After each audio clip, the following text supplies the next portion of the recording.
Hello everyone, welcome back to my channel. This is Seema Saini. I hope you all are good. Today we will discuss a new poem from class 12 Flamingo book. That is poem number 2, An Elementary School Classroom in a Slum, written by Stephen Spender. So first of all, I'll give you introduction of this poem and then stanza-wise explanation.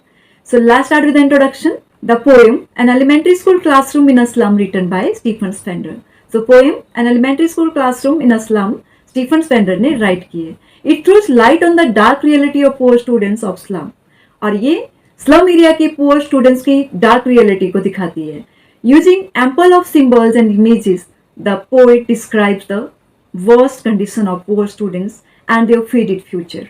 Okay, so poet ने यहाँ पे ample of symbols and images का use किया है और इन symbols और images के through poet ने डिस्क्राइब किया है इन पुअर स्टूडेंट्स की वर्स्ट कंडीशन को, ओके, और उनके फेडेड फ्यूचर को. Okay, this poem has been divided into 4 stanzas having 8 lines each.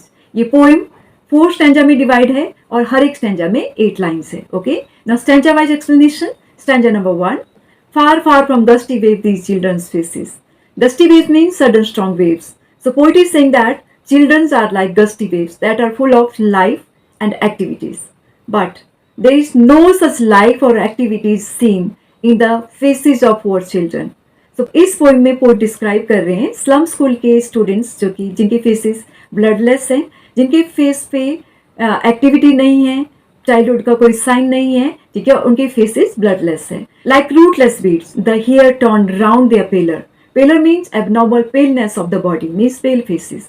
So here poet is describing the pale faces of the students. Okay, so poet बता रहे हैं कि इस क्लासरूम में जो बच्चे हैं उनके जो अनटाइडी हेयर हैं, उनके पेल फेस पे इस तरह से बिखरे हुए हैं जैसे मान लो वो रूटलेस बीड्स हो, मीन्स बिना रूट के बीड हो. Weed means unwanted grass.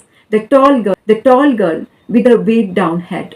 उसके बाद पोएट यहाँ पे डिस्क्राइब कर रहे हैं एक टॉल गर्ल को जिसका हेड बहुत बड़ा है, ठीक है, और वो अपने हेड को अच्छी तरह से संभाल नहीं पा रही है, उसके बीट को संभाल नहीं पा रही है. मीन्स पॉइंट यहाँ पे ये भी बताना चाह रहे हैं कि उसके हेड में बहुत सारी टेंशन्स हैं, ठीक है, वो टॉल है और उसका हेड फुल ऑफ टेंशन्स है. वो अपने हेड को संभाल नहीं पा रही है क्योंकि वो टॉल है बट उसका हेड बहुत ज़्यादा बड़ा है. The paper seeming boy with rat's eyes. उसके बाद पोइट एक और बच्चे को डिस्क्राइब करते हैं और उसको पोइट ने यहाँ पे कंपेयर किया है पेपर के साथ कि वो जो बच्चा है वो बहुत ज़्यादा थिन है. वो इतना थिन है कि उसकी जो आइज है वो रैट की तरह बाहर निकली हुई है. Means that child is very thin. क्यों? जिस तरह से रैट अपनी आंखों को फूड की सर्च में इधर उधर घुमाता रहता है, उस तरह से वो बच्चा भी अपनी आंखों को इधर उधर घुमा रहा है. The stunted unlucky air of twisted bones. उसके बाद पोइट यहाँ पे एक ऐसे बच्चे को डिस्क्राइब करते हैं जिसकी जो बोन्स हैं वो ट्विस्ट हो गई हैं, मीन्स मुड़ गई हैं इधर उधर को. ओके, रिसाइटिंग अ फादर्स नाल डिजीज. नाल disease means a disease that gives twisted swollen joints. Okay, so poet ने यहाँ पे डिस्क्राइब किया है कि वो जो बच्चा है उसके जो जॉइंट्स हैं वो फूले हुए हैं, मीन्स उसमें स्वेलिंग आई हुई है. उस बच्चे को अपने फादर से एक डिजीज मिली है. His lesson from the desk. और वो उस डेस्क पे बैठ के अपने लेसन ले रहा है. At back of the dim class one unnoted sweet and young. और उस क्लास में जो कि डिम क्लास है जिसमें डिम लाइट है और इस वजह से वो बच्चा अननोटिस है, वो दिखाई नहीं दे रहा है, लेकिन वो बच्चा बहुत ज्यादा स्वीट है, ठीक है, यंग है. His eyes live in a dream of squirrel's game in a tree room other than this. Okay, so poet is describing here कि जो बच्चा है जो कि अननोटिस है उस डिम क्लास में, जो बहुत ही स्वीट है, ठीक है, यंग है, और ही हैज ड्रीमी आईज. उसकी आंखों में बहुत सारे सपने हैं, ठीक है, और वो स्क्विल की गेम के बारे में सोच रहा है. और वो सोच रहा है कि स्क्विल अपने ट्री रूम में गेम प्ले कर रही है और वो बच्चा चाहता है कि उसके पास भी स्क्विल की तरह ही ट्री रूम हो जो कि उस स्लम एरिया के क्लासरूम से ज्यादा बेटर होगा. Okay, now stanza number 2 on sour cream walls. Donations Shakespeare's head cloudless storm civilized dome riding all cities. In this stanza, poet is describing that classroom. That condition is very poor. Okay, and poet is describing that there is names of donators only and some things which are not useful for these children. Okay, so poet is saying that the condition of these walls is not good. On sour cream walls, कि वो जो classroom है उनकी जो walls है वो उनकी condition इतनी पोर है कि उनसे सॉर क्रीम की तरह स्मेल आ रही है, मीन्स सॉर क्रीम जो स्टेल क्रीम होती है जिससे एक खट्टी स्मेल आती है, बिल्कुल वैसी स्मेल उन वॉल से आ रही है। डोनेशंस, और उन वॉल पे सिर्फ और सिर्फ जो डोनेटर्स वहाँ पे आते हैं डोनेशन देने के लिए उनके नेम वहाँ पे राइट किए गए हैं, शेक्सपियर्स हेड, और वहाँ पे लोग बहुत सारी चीज़ें डोनेशन में देते हैं, ठीक है। और वैसे ही लोगों ने यहाँ पे डोनेशन में दिया है Shakespeare's head. Shakespeare's head means Shakespeare के चेस्ट से ऊपर के स्टैच्यू को दिखाया गया है, चेस्ट से हेड तक के स्टैच्यू को यहाँ पे रखा गया है। क्लाउडलेस एज डॉन, और साथ में एक इस तरह की पिक्चर लगाई गई है जो कि डॉन की पिक्चर है, जो कि क्लाउडलेस है। डॉन मीन्स मॉर्निंग में सनशाइन से पहले जो टाइम होता है, ठीक है, उस टाइम को डॉन बोलते हैं। ओके, तो उस टाइम को यहाँ पे दिखाया गया और वो क्लाउडलेस है। सिविलाइज डोम राइडिंग ऑल सिटीज, ओके, और वहां पे उस क्लासरूम की वॉल पे एक चर्च को दिखाया गया है। सिविलाइज डोम में famous church of that city, ठीक है, उस सिटी के एक फेमस चर्च को दिखाया गया है। वेल्ड फ्लारी टायरोलिन वैली, और ऑस्ट्रिया के टायरोलिस वैली, ठीक है, ऑस्ट्रिया में है टायरोलिस वैली, और वहां पे उस टायरोलिस वैली के फ्लावर्स को दिखाया गया है जो कि वेल शेप में है। ओके, मीन्स घंटी के आकार की फ्लावर्स वहां पे दिखाए गए। ओपन हैंडेड मैप, और उस क्लासरूम में ओपन हैंडेड मैप दिखाए गए हैं। Awarded the world it's world, ठीक है, और उन मैप में वर्ल्ड दिखाया गया है, और उस वर्ल्ड में रिवर्स दिखाए गए हैं, ओशन दिखाए गए हैं, कंट्रीज दिखाई गई हैं, ठीक है, बहुत सारी चीजें उस वर्ल्ड में दिखाई गई हैं जो कि उन बच्चों का वर्ल्ड नहीं है, जो वर्ल्ड उन्होंने देखा ही नहीं है। And yet for these children these Windows not the map there world, okay, और ये मैप उन बच्चों का वर्ल्ड नहीं हो सकता है क्योंकि उनका वर्ल्ड तो बहुत छोटा है, ठीक है, उनका वर्ल्ड सिर्फ वो वर्ल्ड है जो कि अपनी छोटी छोटी विंडो से वो देख पाते हैं। वे all their futures painted with the fog, ठीक है, जहाँ पे उनका जो फ्यूचर है वो सिर्फ और सिर्फ फॉग से पेंट किया गया है, ठीक है, उनका जो फ्यूचर है वो धुंधला है, ठीक है, फॉगी है। A narrow street sealed in with the lead sky, और उनकी जो स्ट्रीट है वो इतनी नैरो है उससे सिर्फ और सिर्फ उनको धुंधला आसमान दिखाई देता है। Far far from river capes and stars of birds, okay, और उनका जो वर्ल्ड है वो रिवर से, केप से और उन स्टार बर्ड से बहुत ज्यादा दूर है, ठीक है, उन्होंने उन रिवर्स को नहीं देखा है, केप्स को नहीं देखा है, ठीक है, ओशंस को नहीं देखा है, कंट्रीज को नहीं देखा है, ठीक है, तो वो उस मैप जो मैप है उनके लिए यूजलेस है। मीन्स वो वर्ल्ड उन्होंने देखा ही नहीं है, तो वहां पे उस मैप को लगाने का कोई फायदा नहीं है, वो मैप उनके लिए यूजलेस है।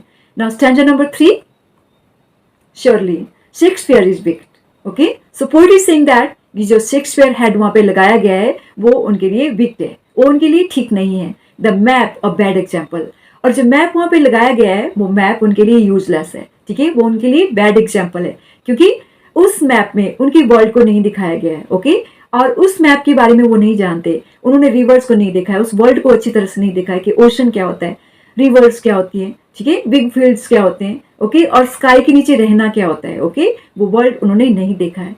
With ships and sun and love tempting them to steal, okay, so poet is saying that कि उस मैप में बिग शिप्स दिखाए गए हैं, सन दिखाया गया है, ओके, जो कि उनके काम का नहीं, जो उनके लिए यूजलेस है, ठीक है, और इस वर्ल्ड को देख के उनके अंदर सिर्फ और सिर्फ टेम्पटेशन आती है, लालच आता है, ठीक है, और इस ड्रीम को पूरा करने के लिए वो चोरी करने को कंपेल हो जाते हैं। For life that slightly turn in their cramped holes, in this line poet is saying that slightly means hiding, okay, छुप छुप कर रहना, उनकी जो लाइफ है, ठीक है, वो क्रैम्प्ड होल्स में, छोटे छोटे रूम्स में वो बिताते हैं, छिप छिप के वहां पे रहते हैं। From fog to endless light, उनकी जो लाइफ है, ठीक है, वो एंडलेस नाइट की तरह है जो फॉगी है, फॉग से फुल है। On their slag heap these children, उनकी जो लाइफ है वो स्लैग की तरह है, मीन्स वेस्ट मटेरियल की तरह है। Where skin sweep through by bones, उनकी जो बॉडी है वो ऐसी लग रही है जैसे मान लो उन्होंने स्किन्स को पहना हो, मीन्स उनकी जो स्किन है वो इतनी ज्यादा ट्रांसपेरेंट लग रही है, मीन्स उससे उनकी जो बोन्स है पूरी तरह से दिख रही है, उनकी जो बॉडी है वो हड्डियों का एक ढांचा लग रही है, मीन्स उसमें सिर्फ और सिर्फ बोन्स दिखाई दे रही हैं, okay, and spectacles of steel with mended glass, okay, और उन्होंने अपने फेस पे स्टील के स्पेक्टिकल्स पहने हुए हैं, ठीक है, और वो स्पेक्टिकल्स ऐसे लग रहे हैं जैसे मान लो उनके अंदर जो ग्लासेस हो वो मैंडेड हो, मीन्स रिपेयर किए गए हों, like bottle bits on stones, और वो ऐसे दिख रहे हैं जैसे मान लो स्टोन पे बॉटल के पीसेस फेंक दिए गए हों। All of their time and space are foggy slum, और स्लम एरिया में उनकी लाइफ एकदम से फॉगी लग रही है, ठीक है, और ऐसे लग रही है जैसे उनकी लाइफ पूरी तरह से फॉगी रहने वाली है और पूरी तरह से फॉग में ही उनको अपनी लाइफ बितानी पड़ेगी. So blot their maps with slums as big as doom. So poet is saying that कि उनको उन मैप को दिखाने का कोई फायदा नहीं है, ठीक है, वो मैप उनके लिए यूजलेस है, ठीक है, क्योंकि उनकी जो लाइफ है उनको कहीं पे भी उस मैप में नहीं दिखाया गया है, ठीक है, उनकी स्लम एरिया को उनकी मैप में कहीं पे भी नहीं दिखाया गया है. सो पोइट ने यहाँ पे बहुत ही स्टैटिकली लैंग्वेज में बोला है कि उन मैप में अगर उनको मैप दिखाना है तो उनका जो स्लम एरिया है उसके बिग बिग ब्लॉट वहां पे दिखाई जाने चाहिए, ठीक है, उस स्लम एरिया को उस मैप में दिखाया जाए ताकि उनको लगे कि उनकी दुनिया भी उस मैप में है. Okay, now stanza number 4. Unless governor, inspector, visitors. So here poet addresses governor of school, inspectors and visitors, ठीक है, विजिटर्स जो कि वहां पे डोनेशन देने के लिए आते हैं कभी कभी. So poet is saying that this map becomes their windows and these windows. Okay, so poet is saying that ये जो मैप है वो उनकी विंडोज होनी चाहिए, उनका वर्ल्ड भी उसमें दिखाया होना चाहिए. सो मीन्स उन मैप को उनकी विंडोज बना दो. ओके, ना कि वो अपने उन छोटी छोटी विंडोज से अपने वर्ल्ड को देखें. मीन्स उन मैप में उनकी वर्ल्ड को भी दिखाया जाना चाहिए, ठीक है, मीन्स उनको भी बाहर की दुनिया दिखाई देनी चाहिए. That shut upon their lives like catacombs, ठीक है. So poet is saying that कि उन बच्चों की जो लाइफ है, ठीक, उन छोटे छोटे होल्स में, उन छोटे छोटे रूम में बंद होकर रह गई है. So poet is saying that break oh break open till they break the town. Okay, so poet is saying that कि उनके जो catacombs है, ठीक है, उनके जो छोटे catacombs means ग्रेवयार्ड की तरह, मीन्स ग्रेव की तरह जो छोटे छोटे जिसमें रहने को वो कंपेल है, ठीक है, उन रूम से उनको बाहर निकाला जाए, उनकी दीवारों को तोड़ के उनको बाहर निकाला जाए, उनको ओपन प्लेस में लाया जाए. That shut upon their lives like catacombs. Catacombs means grave. Okay, means उन बच्चों की जो लाइफ है ग्रेव में जैसे दफन हो जाते हैं उस तरह से ही उन छोटे छोटे रूम में उनकी लाइफ दफन हो चुकी है, मीन्स उनमें वो बंद रहने को विवश हो चुके हैं. Break o break open till they break the town. Okay, उनकी दीवारों को तोड़ दो और उनको टाउन तक लेके आओ. And show the children to green fields, उनको ग्रीन फील्ड दिखाओ. And make the world run azure on gold sands, और उनको इस काबिल बनाओ कि वो भी ग्रीन फील्ड्स में जा सके, ठीक है, ग्रीन फील्ड को एंजॉय कर सके, उस गोल्ड सैंड को एंजॉय कर सके. एंड लेट देयर टंग, और उनको बोलने दो, उनको रीड करने दो. Okay, run naked into books the white and green leaves open. So poet is saying that कि उनके लिए वाइट और ग्रीन दोनों लीव्स ओपन कर दो. Means white leaves means books, okay, कि उनके लिए बुक्स ओपन कर दो, उनके लिए ग्रीन लीव्स ओपन कर दो. History theirs whose tongue is the sun. So poet is saying that खुले आसमान के नीचे जो अपनी लाइफ को एंजॉय करते हैं हिस्ट्री उन्हीं की होती है. So that's all for today. I hope you all have enjoyed this poem. See you soon in my next video. Till then, bye. Take care.